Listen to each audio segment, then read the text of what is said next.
អូនឥឡូវនេះយើងមកបង្ហាញពីដើមត្រប់បាទឥឡូវនេះភាសាបាទវាធំមកហើយ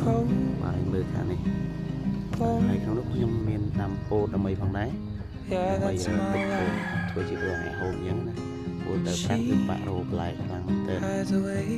ហើយសម្រាប់បន្លែទាំងនេះគឺនិយាយទៅខ្ញុំអត់សូវមានពេលមើលថែវាទេភាសាតែយើងយកធ្វើតាមទាំងអស់នេះគឺជាការឆ្លៀតម៉ោងបាទគឺយើងមកពីធ្វើការតែយើងដើម្បីបន្ធូរអារម្មណ៍ទៅក៏យើងមកកាប់កោះដាំលេងៗណាក៏លងពីបានផលហើយលើនេះវាបានហុចផលឲ្យហើយបាទចាប់ដើមមានការមានផ្លែហើយជាដើមត្រប់ហ្នឹងកំពុងធ្វើការវាចាំមើលអស់នេះការមកវាចេញកន្លះខែទៀតផ្លែគ្រប់ដើមហើយគ្រប់អស់យើងមានការជីគីមីទេបងយើងដាក់តាមមុខគោទេហ្នឹងហើយ Did she run away Did she run away I don't know ហើយសម្រាប់មួយនេះគឺ If she ran away If she ran away come back home បែកបាក់ច្រើន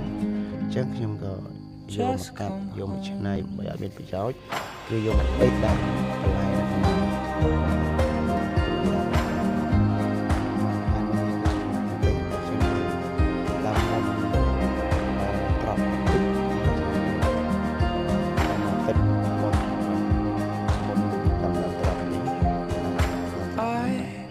ហើយឥឡូវចាប់ផ្ដើមផ្លែហើយ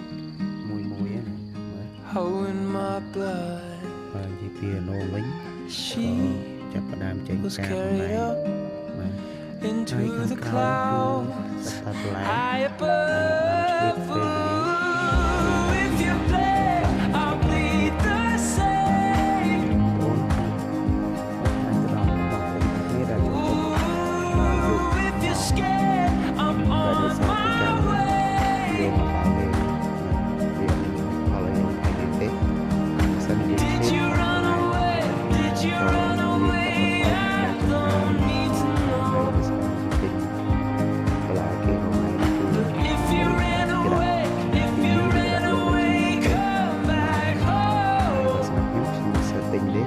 សាច់ទេ